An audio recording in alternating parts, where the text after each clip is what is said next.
11ஆம் அதிபதி லக்கணத்தில் இருக்கிறது வந்து ஒரு நல்ல யோகமான ஜாதக அமைப்பாக மாறிடும். ஒரு சில லக்கணத்தை பொறுத்து பார்த்தீங்க அப்படின்னா 11ஆம் வீட்டு அதிபதி லக்கணத்தில் இருக்கக்கூடாது அப்படின்ற விதியும் இருக்குது. எல்லா லக்கணத்துக்குமே 11ஆம் அதிபதி லக்கணத்தில் இருந்தால் அது யோக ஜாதகமாக மாறிடும் அப்படின்னு நீங்கள் நினைக்காதீங்க.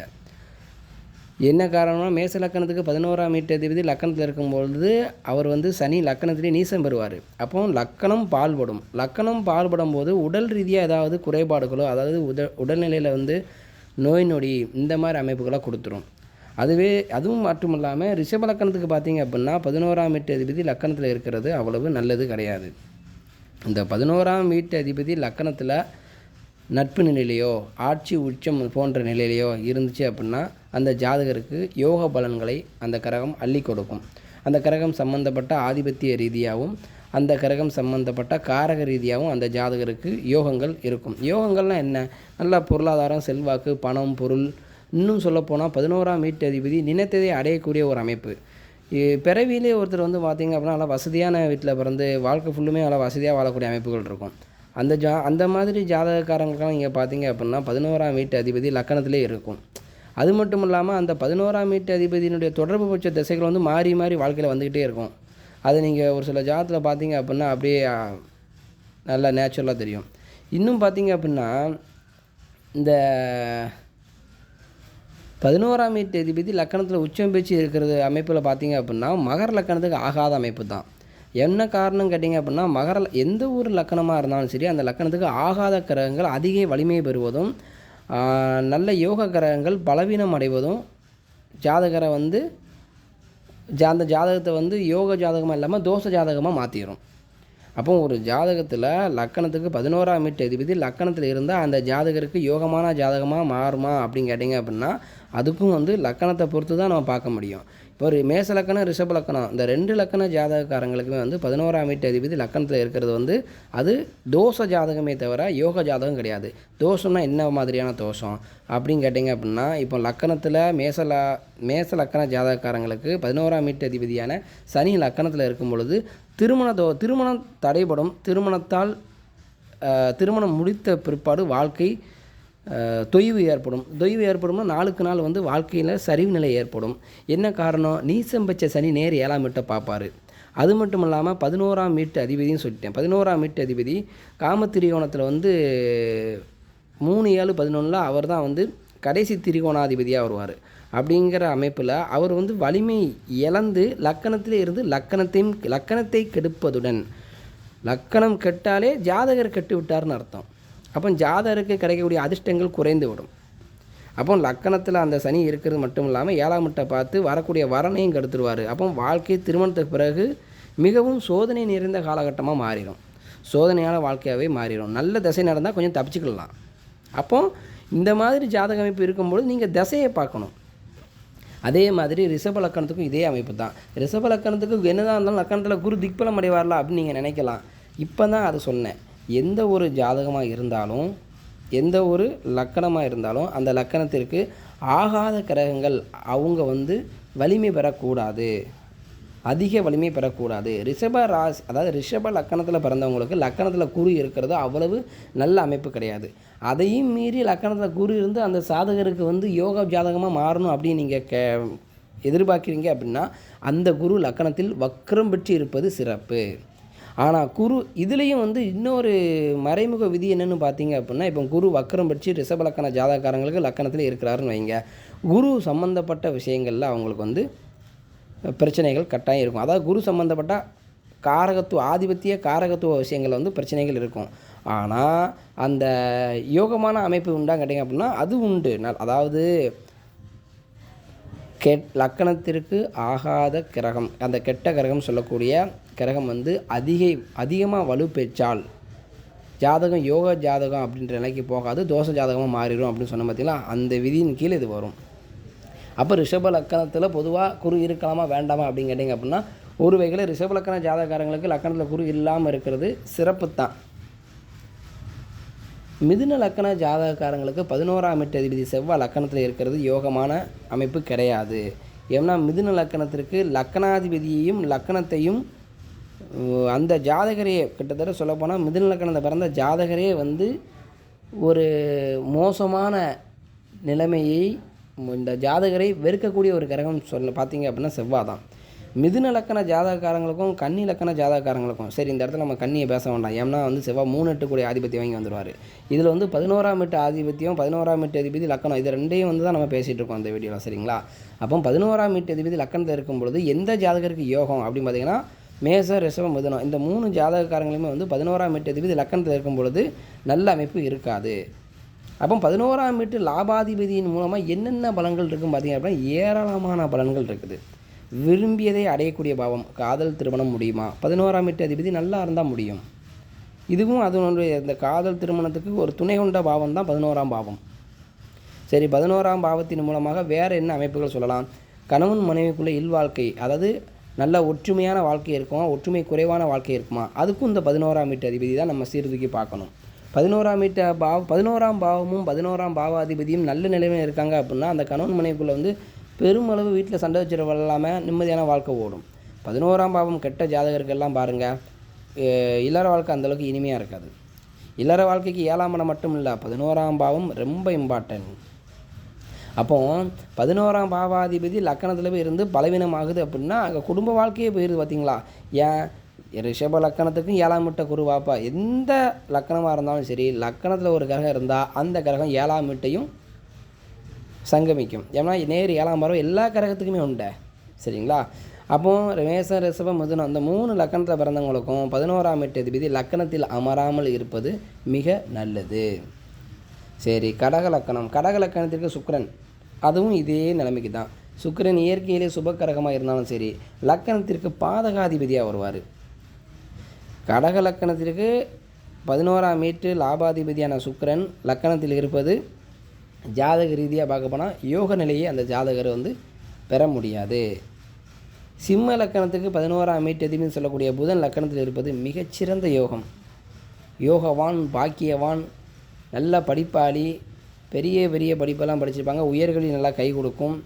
சொல்லப்போனால் டபுள் டிகிரி ட்ரிபிள் டிகிரி பண்ணக்கூடிய அளவுக்குலாம் அந்த கிரகங்கள் கொடுத்துரும்.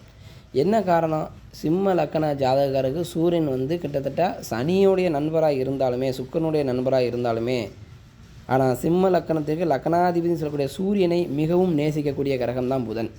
அதனால் சிம்ம லக்கணத்தில் பிறந்தவங்களுக்கு லக்கணத்தில் புதன் இருக்குன்னு வைங்களேன், ஜாதகத்தில் என்ன தோஷம் இருந்தாலும் அது அடிபட்டு போகும். அதனால் வந்து சிம்ம லக்கணத்தில் பிறந்த ஜாதகருக்கு அந்த லக்கணத்தில் புதன் இருக்கார் அப்படின்னா காதல் திருமணம் சக்ஸஸ் ஆகும், இல்லற வாழ்க்கை இனிமையாக இருக்கும், விரும்பிய பெண்ணையே திருமணம் முடித்து வாழக்கூடிய யோகிதைகள் அமையும். இன்னும் சொல்லப்போனால் தொழில் மேம்படும். முதலாளி, அதாவது ஒரு கம்பெனியில் வேலை பார்க்குறாங்க அப்படின்னா சூப்பர்வைசர், அப்புறம் மேனேஜர், இந்த மாதிரி தலைமை பதவியிலே வைக்கக்கூடிய அமைப்புகள் இருக்கும். தலைமை பதவி அவங்கள தேடி வரும். எப்பொழுதுமே தலைமை பதவியிலே இருந்து வாழ்க்கை அவங்களுக்கு எப்பொழுதுமே வந்து மேல்மட்ட நிலைமையிலே வாழ்க்கை ஓடிட்டுருக்கும். பொருளாதாரத்துக்கு எந்த விதமான தொய்வும் இல்லாமல் எப்பொழுதுமே அதாவது ஜாதகம் வந்து சுமாரான ஜாதகமாக இருந்தாலும் சரி, சிம்ம லக்கண ஜாதகக்காரங்களுக்கு 11ஆம் வீட்டு அதிபதி லக்கணத்தில் இருக்கும் பொழுது அந்த சுமாரான ஜாதகராக இருந்தாலும் கூட ஏதாவது ஒரு சிறு தொழில் குறுதொழில் பார்த்து அதுலேயும் அவங்க ஒரு முதலாளியாக தான் பார்ப்பாங்களே தவிர அடிமை வேலையை பார்க்கக்கூடிய அமைப்பில் யாருக்கும் கீழ்நிலையில் இருக்கக்கூடிய அமைப்பில் இருக்கக்கூடிய வாய்ப்புகள் அந்த சிம்ம லக்கண ஜாதகக்காரங்களுக்கு புதன் லக்கணத்தில் இருக்கும் பொழுது அப்படி விடவே மாட்டார். அதனால் சிம்ம லக்கணத்தில் பிறந்தவங்களுக்கு புதன் லக்கணத்தில் இருக்குது அப்படின்னா அவங்க மாபெரும் அதிர்ஷ்டசாலி. சரி, இது வந்து யோக நிலைக்கு எடுக்கலாமான்னு கேட்டிங்க அப்படின்னா கட்டாயம் எடுக்கலாம்.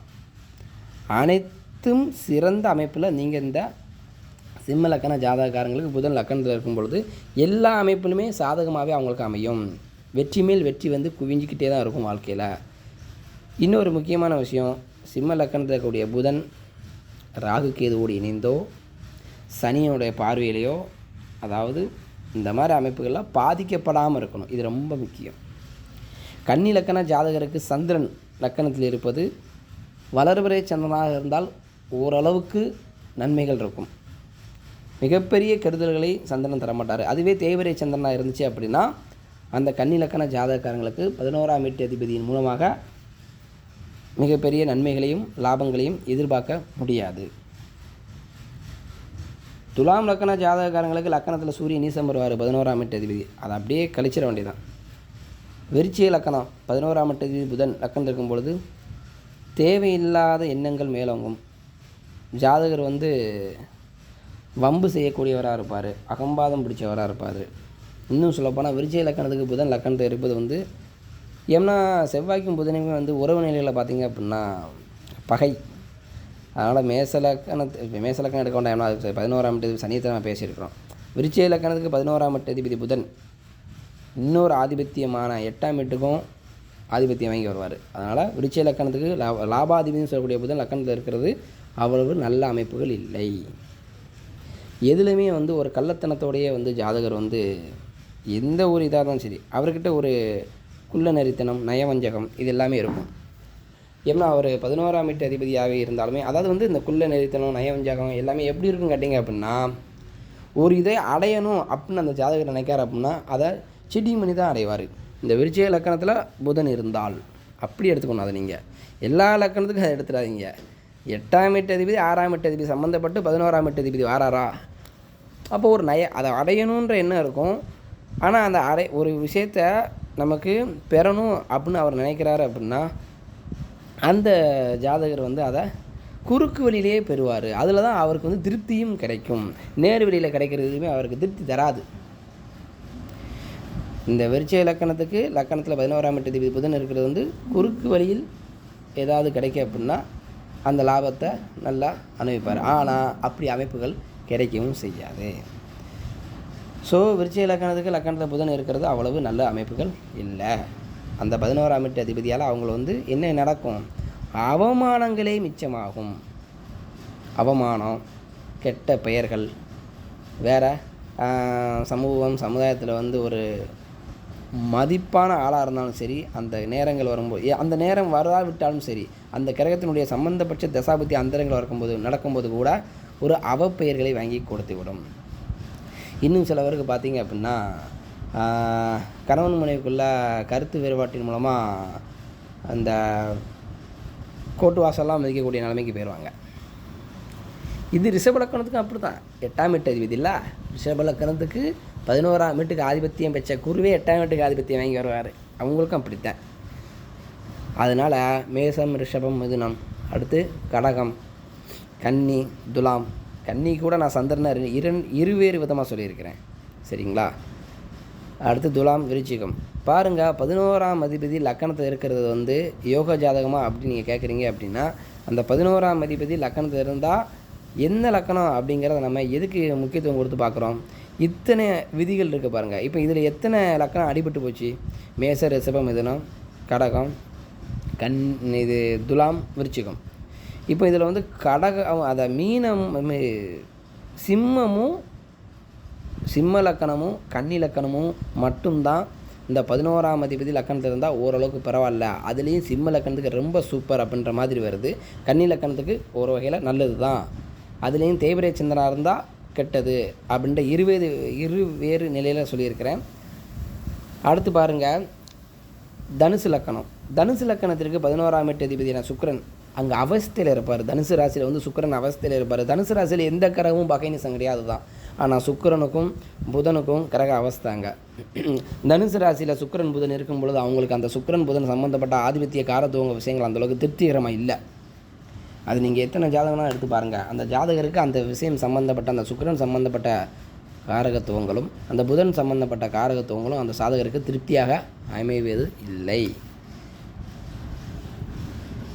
அதனால் தனுசு லக்கணத்தில் பிறந்தவங்களுக்கு 11ஆம் வீட்டு அதிபதியான சுக்கிரன் லக்கணத்தில் இருப்பது அந்த 11ஆம் வீட்டு அதிபதியின் மூலமாக அந்த ஜாதகருக்கு யோகங்கள் இல்லை. மகர லக்கணத்தை நான் அப்படியே சொல்லிட்டேன். மகர லக்கணத்துக்கு செவ்வாய் பாதகாதிபதி, அது லக்கணத்தில் இருக்கார் அப்படின்ற பட்சத்தில் உச்ச நிலையில் இருப்பார். அவருடைய பார்வை பார்த்திங்க அப்படின்னா 4ஆம் வீட்டை பார்ப்பார். தன்னுடைய 4ஆம் பார்வை, 7ஆம் பார்வை, 7ஆம் வீட்டை பார்ப்பார். 8ஆம் பார்வை, 8ஆம் வீட்டை பார்ப்பார். 4, 7, 8ஆம் வீடுகளை பார்க்கும்பொழுது அந்த 4, 7, 8ஆம் வீடுகளும் கெடும், லக்கணமும் கெடும். லக்கணத்தில் பகைநீசம் மிச்ச கரகங்கள் இருந்தால் தான் லக்கணம் கெடுன்னு சொன்னீங்க. இப்போ உச்ச கரகம் இருந்தாலும் கெடுன்னு சொல்கிறீங்களா அப்படிங்க கேட்கலாம். நான் தான் மாறி சொல்கிறேன். லக்கண ரீதியாக மோசமான லக்கணத்திற்கு மோசமான கிரகங்கள் அதிக வலிமை பெறவும் கூடாது. லக்கணத்திற்கு நல்ல யோகமான கிரகம் அப்படின்னு சொல்லக்கூடிய கிரகம் பலவீனம் அடையவும் கூடாது. இதுதான் விஷயம். கும்ப லக்கணத்துக்கு 11ஆம் வீட்டு அதிபதி லக்கணத்தில் இருப்பது நல்ல அமைப்பு தான். ஆனால் என்ன, அவர் அங்கே வந்து தனி மெஜாரிட்டியில் இருக்க அதாவது வந்து கிட்டத்தட்ட சொல்லப்போனால் அங்கே வந்து அப்போ தான் நீச நிலையிலேருந்து கொஞ்சம் கடந்து வந்திருப்பார் அந்த குரு. ஆனாலும் வந்து குரு வளையம் வேலன் வட்டம் அப்படின்னு சொல்லுவாங்க.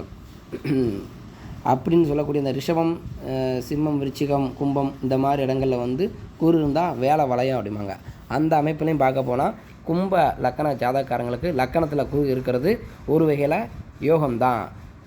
மிகப்பெரிய கருள் வளங்களை அந்த கிரகம் செய்யாது. குரு மற்ற லக்கணத்தை காட்டிலும் கும்ப லக்கண ஜாதகக்காரங்களுக்கு லக்கணத்தில் குரு இருக்கிறது அந்த ஜாதகர் வந்து கொடுத்து வைத்தவரே.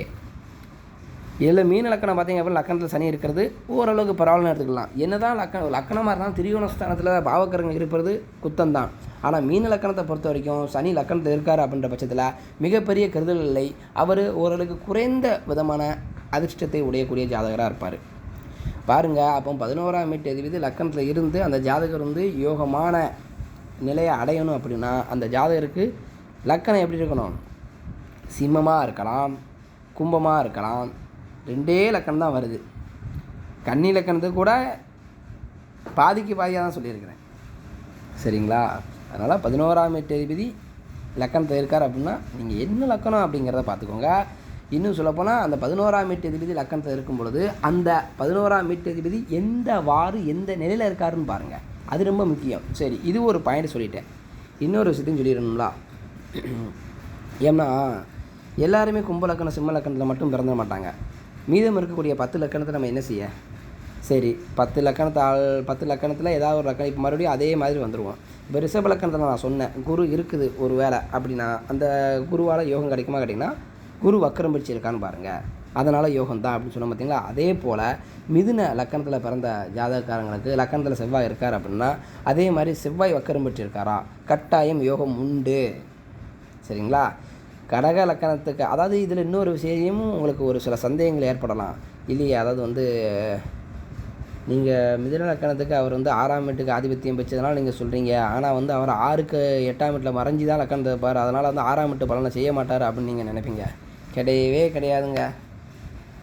அனுபவத்தில் பாருங்கள், செவ்வாய் வலுத்து லக்கணத்தில் இருக்கார் அப்படின்னா அந்த சாதகரை ஃபஸ்ட்டு கெடுத்துருப்பார். பிறவி ஜாதகம் தான் நம்ம பார்க்குறது ஃபுல்லாமே பிறப்பு ஜாதகம். பிறப்பு ஜாதகமாக இருக்கும் பொழுது அந்த ஜாதகர் பிறவிலேயே வந்து செவ்வாய் லக்கணத்தில் இருக்கும்போது செவ்வாயினுடைய அந்த அசுப ஆதிபத்தியமான 6, 11ஆம் வீட்டு குணங்கள் அந்த ஜாதகர்கிட்ட இருக்கும். அதுவும் செவ்வாய் இயற்கையில் பாவி லக்கணத்துக்கு ஆகாத கிரகம். அப்போ மோசமான குணங்கள் அவர்கிட்ட இருக்கும்பொழுது நீங்கள் எந்த விதத்தில் அது யோகம்னு சொல்ல வரீங்க? சரிங்களா? இதையும் நீங்கள் யோசிச்சுக்கிடணும். நம்ம ஒரு சில அதாவது நீங்கள் தசாபுத்தி ரீதியாக எடுக்கும் பொழுது தான் 6, 11ஆம் வீட்டு அதிபதி லக்கணத்தில் இருக்கிறாரு. அப்போ 6ஆம் வீட்டு பலனை செய்வாரா 11ஆம் வீட்டு பலனை செய்வாரா அது அப்படி வரணும். ஆனால் பொதுவான கணிப்பில் பார்க்கும் பொழுது அந்த மெத்தடில் பார்க்கக்கூடாது. எப்போ எந்த விதியை எப்படி பார்க்கணும் அப்படிங்கிறது ஜாதத்தில் இருக்கலாம். நீங்கள் பொதுவாக ஜாதத்தை பார்க்கும்பொழுது லக்கணத்தில் செவ்வாய் இருக்கிறதுனால வந்து நல்லதா கெட்டதா அப்படிங்கிற நீங்கள் ஆராய்ச்சி பண்ணணும் அப்படின்னா அந்த செவ்வாய் எந்த நிலைமையில் இருக்கிறாரு, சரி மறைமுகமாக ஒரு சுபகரங்களுடைய தொடர்பில் இருக்கிறாரா, முக்கியமாக அந்த செவ்வாய் லக்கணத்தில் இருக்கார் மிதுன லக்கண ஜாதகாரங்களுக்கு செவ்வாய் லக்கணத்தில் இருக்கார் அப்படின்னா லக்கணாதிபதி எப்படி இருக்காரு முக்கியத்துவம் கொடுக்கணும். ஏன்னா ஒரு அவயோக ஒரு லக்கணத்திற்கு ஆகாத கிரகம் அந்த லக்கணத்தை ஆக்கிரமிக்கும் பொழுது லக்கணாதிபதி ஸ்தம்பிச்சு போயிட்டார் அப்படின்னா அவர் அற்ப ஆயுள் உள்ள ஜாதகர். நான் டக்குன்னு சொல்லிடுவேன். அதை அற்ப ஆயுள் உள்ள ஜாதகர், அதை அப்படி இல்லாட்டி தரித்திர ஜாதகர். இது எதுக்கு இதுப்பெல்லாம் சொல்லக்கூடாது தான், இருந்தாலும் இது வந்து ஒரு நம்ம வந்து இந்த ஒரு ஜாதகத்தை வச்சு இப்படி தான் அப்படிங்கிற நம்ம சொல்லலாம். இது வந்து உங்களுக்கு வந்து ஒரு கைடு மாதிரி.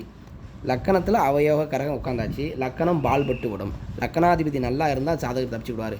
சரி, லக்கணாதிபதியும் ஸ்தம்பிச்சு போயிடுச்சு, அப்போ மேற்கொண்டு வேறு ஏதாவது வாய்ப்புகள் இருக்குது அப்படின்னு கேட்டிங்கன்னா யோகமான திசைகள் நடக்கான்னு பார்த்துக்கோங்க. யோகமான திசை நடந்தால் அப்போ அந்த ஜாதகருக்கு எதுவுமே பிரச்சனை இல்லையா அப்படின்னு நீங்கள் நினச்சிடாதீங்க. என்ன திசை நடக்கும் அந்த திசைக்கு தகுந்தாற் போல் வாழ்க்கை ஓடும். அந்த திசை எவ்வளோ காலம் இருக்கோ அது வரைக்கும் நல்லாயிருக்கும். இது தாங்க ஜாதகத்தினுடைய உண்மைத்தன்மை. அதுக்காக வந்து பூசி முழுகிற வேலைலாம் வந்து அது தொழில்முறை ஜோதிடராக இருக்கக்கூடியவங்கள்ட்ட போனீங்க அப்படின்னா என்ன தான் இருந்தாலும் ஓரளவுக்கு ஜாதகம் உங்களுக்கு தெரிஞ்சிருக்கு அப்படின்னா ஒரு சில ஜோசிட்ட போய் நீங்கள் ஜாதகத்தை பார்க்கும்பொழுது அவர் உண்மையை சொல்கிறாரா பொய் சொல்கிறாரா அப்படின்னு உங்களுக்கு தெரிஞ்சிடும். சரிங்களா? அதனால் வந்து அடிப்படை ஜோதிடவியல் தெரிஞ்சுக்கோங்க அப்படின்னு தான் நான் சொல்ல வரேனே தவிர அதுக்காண்டி வந்து எல்லாத்துக்குமே வந்து எப்பொழுதுமே வந்து ஜாதகம் வந்து ஆகா ஓகோன்னு இருந்தாது. ஓரளவுக்காவது ஜாதகத்தில் மோசமான ஜாதகமாக இருந்தாலும் நல்ல திசையில் நடக்கா வாழ்க்கையில் அப்படிங்கிற நம்ம பார்த்துக்கிடலாம். திசைகள் மோசமாக இருந்தாலும் புத்திகள் கொஞ்சம் கை கொடுக்கும். புத்திகள் மோசமாக இருந்தாலும் கோச்சாரம் கை கொடுக்கும். அதான் மாற்றி பாருங்கள், நல்லா கவனிச்சு பாருங்கள். எத்தனை விஷயங்கள் இருக்குது பாருங்கள். திசைகள் மோசமாக இருக்கா, புத்திகள் கொஞ்சம் நல்லா, புத்திகள் நல்ல புத்திகள் வரும்போது அது கொஞ்சம் அப்படியே கடந்து கொண்டு போகும் வாழ்க்கையை. புத்திகள் மோசமாக இருக்கா, கோச்சாரத்தை கைப்பிடிங்க. சரி, இன்னும் ஒரு சிலருக்கு சந்தேகம் வரும். இந்த நீங்கள் சொல்கிறது சரிதான் சார், ஒருத்தனுக்கு தசையும் சரியில்லை, புத்தியும் சரியில்லை, கோச்சாரமும் சரியில்லை அப்படின்னு கேட்க வருவீங்க இன்னும் ஒரு சிலர். நான் இந்த வீடியோ முடிச்சுக்கிட்டேன். அடுத்த வீடியோவில் மீட் பண்ணுறேன். சரிங்களா? வாழ்க வளமுடன்.